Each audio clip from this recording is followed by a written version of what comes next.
Hello everyone, welcome to CRXCONEC Academy. In today's lesson, we will talk about the patch panel. The cabling management is the key to any cabling system. After years of us, collaborative working usually has a first come, first served policy, but this can cause huge issues for organizations. So this video will give you some information on patch panels and what they are and how they can help you with your network environment. We'll learn the basic knowledge of it today. What is patch panel and what are patch panel types? So the patch panel is a typical component of structural wiring.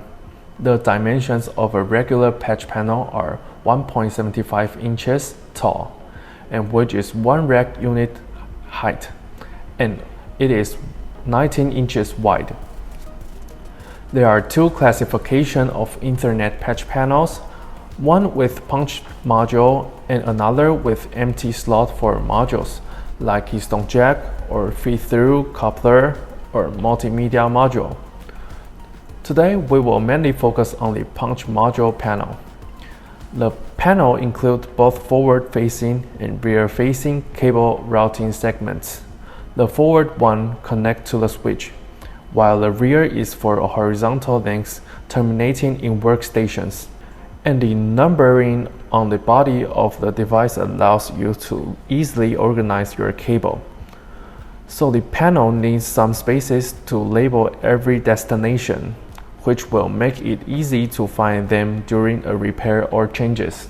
The panels are classified by various standards. First, by performance. The panel can be classified into Cat6A, Cat6, and Cat5e. Each of them can reach the different frequency. Second, by the number of the ports.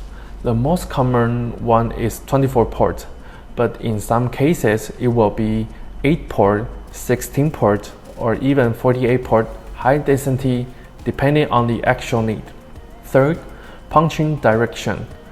90 degrees or 180 degrees.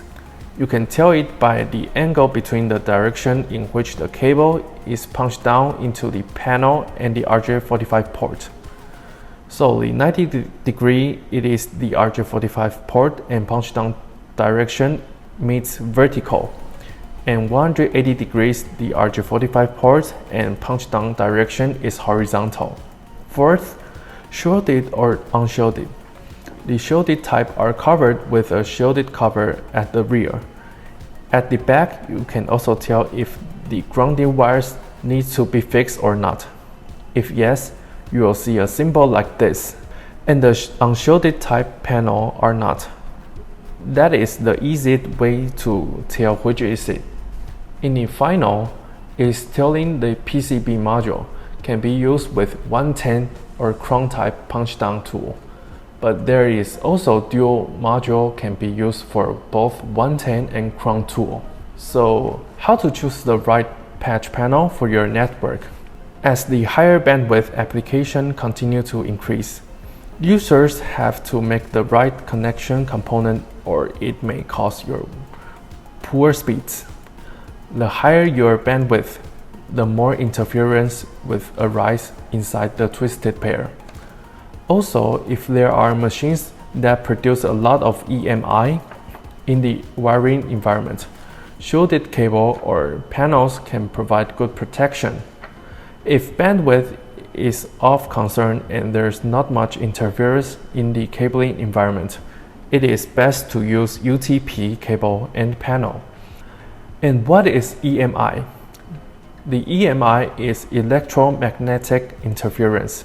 Is a disturbance generated by an external source that affects an electrical circuit by electromagnetic induction, and it may degrade the performance of the circuit or even stop it from functioning and increase in error rate to a total loss of the data. Thanks for joining us today. That's all for today's lesson. In the next lesson, we will talk about the patch panel installation and hopefully help you avoid the common errors. If you like our video, please give us a like and subscribe our YouTube channel. If you have any questions, you can leave your comments below.